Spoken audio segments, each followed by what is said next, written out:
নমস্কার বন্ধুরা, শ্রীকৃষ্ণ বাণী চ্যানেলে আপনাদের স্বাগতম। সফলা একাদশী ব্রত মাহাত্ম্য। পৌষ মাসের কৃষ্ণপক্ষের একাদশীর নাম সফলা। ব্রহ্মাণ্ড পুরাণে যুধিষ্ঠির শ্রীকৃষ্ণ সংবাদে এই তিথি মাহাত্ম্য বর্ণিত হয়েছে। যুধিষ্ঠির বললেন, হে প্রভু, পৌষ মাসের কৃষ্ণপক্ষিয়া একাদশীর নাম, বিধি এবং পূজ্য দেবতা বিষয়ে আমার কৌতূহল নিবারণ করুন। শ্রীকৃষ্ণ বললেন, হে মহারাজ, আপনার প্রতি স্নেহবশত এই ব্রত কথা বিষয়ে বলছি। এই ব্রত আমাকে যেরকম সন্তুষ্ট করে, বহু দান দক্ষিণাযুক্ত যজ্ঞাদি দ্বারা আমি সেই রকম সন্তুষ্ট হই না। তাই যত্ন সহকারে এই ব্রত পালন করা কর্তব্য। পৌষ মাসের কৃষ্ণপক্ষিয়া একাদশীর নাম সফলা। নাগদের মধ্যে যেমন শেষ নাগ, পক্ষীদের মধ্যে যেমন গরুড, মানুষের মধ্যে ব্রাহ্মণ, দেবতাদের মধ্যে নারায়ণ সর্বশ্রেষ্ঠ, তেমনি সকল ব্রতের মধ্যে একাদশী ব্রতই সর্বশ্রেষ্ঠ। হে মহারাজ, যারা এই ব্রত পালন করেন তারা আমার অত্যন্ত প্রিয়। তাদের এ জগতে ধনলাভ ও পরজগতে মুক্তি লাভ হয়। হাজার বছর তপস্যায় যে ফল লাভ হয় না, একমাত্র সফলা একাদশীতে রাত্রি জাগরণের ফলে তা অনায়াসে প্রাপ্ত হওয়া যায়। মহিস্মিত নামে এক রাজা প্রসিদ্ধ চম্পাবতী নগরে বাস করতেন। রাজা 4 জন পুত্র ছিল, কিন্তু তার জ্যেষ্ঠ পুত্র লম্ভক সর্বদা পরস্ত্রী গমন, মদ্যপান এবং অসৎ কার্যে রত ছিল। সে সর্বক্ষণ ব্রাহ্মণ, বৈষ্ণব ও দেবতাদের নিন্দা করত। পুত্রের এই আচরণে ক্ষুব্ধ হয়ে রাজা তাকে রাজ্য থেকে বের করে দিলেন। স্ত্রী, পুত্র, পিতামাতা, আত্মীয়স্বজন পরিত্যক্ত হয়ে সে এক গভীর বনে প্রবেশ করল।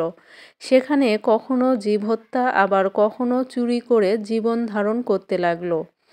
কিছুদিন পরে একদিন সে নগরে প্রহরীদের কাছে ধরা পড়ল, কিন্তু রাজপুত্র বলে সেই অপরাধ থেকে সে মুক্তি পেল।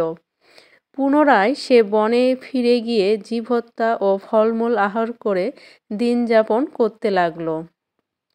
ওই বনে বহু বছরের পুরানো একটি বিশাল অশ্বত্থ বৃক্ষ ছিল। সেখানে ভগবান শ্রী বাসুদেব বিরাজমান বলে বৃক্ষটি দেবত্ব প্রাপ্ত হয়েছে। সেই বৃক্ষতলে পাপবুদ্ধি লম্ভক বাস করত। বহুদিন পর তার পূর্বজন্মের কোনো পাপ ফলে সেই পৌষ মাসের দশমী দিনে কেবল ফল আহারে দিন অতিবাহিত করল, কিন্তু রাত্রিতে অসহ্য শীতের প্রকোপে সে মৃতপ্রায় হয়ে রাত্রি যাপন করল। পরদিন সূর্যোদয় হলেও সে অচেতন হয়েই পড়েছিল। দুপুরের দিকে তার চেতনা ফিরল। ক্ষুধার নিবারণের জন্য সে অতি কষ্টে কিছু ফল সংগ্রহ করল। এরপর সেই বৃক্ষতলে এসে পুনরায় বিশ্রাম করতে থাকল। রাত্রিতে খাদ্যাভাব সে দুর্বল হয়ে পড়ল।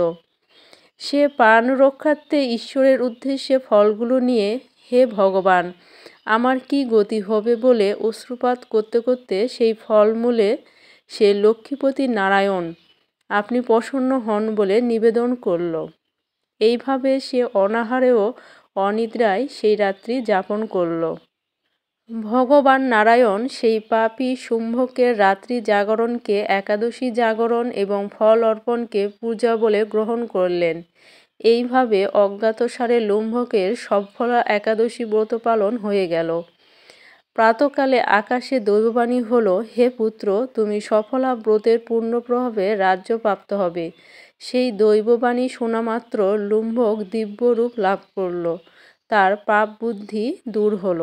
সে পুনরায় নিষ্কণ্টক রাজ্য লাভ করল। স্ত্রী পুত্র সহ কিছুকাল রাজ্য সুখ ভোগের পর পুত্রের উপর রাজ্যের ভার দিয়ে সে সন্ন্যাস আশ্রম গ্রহণ করল।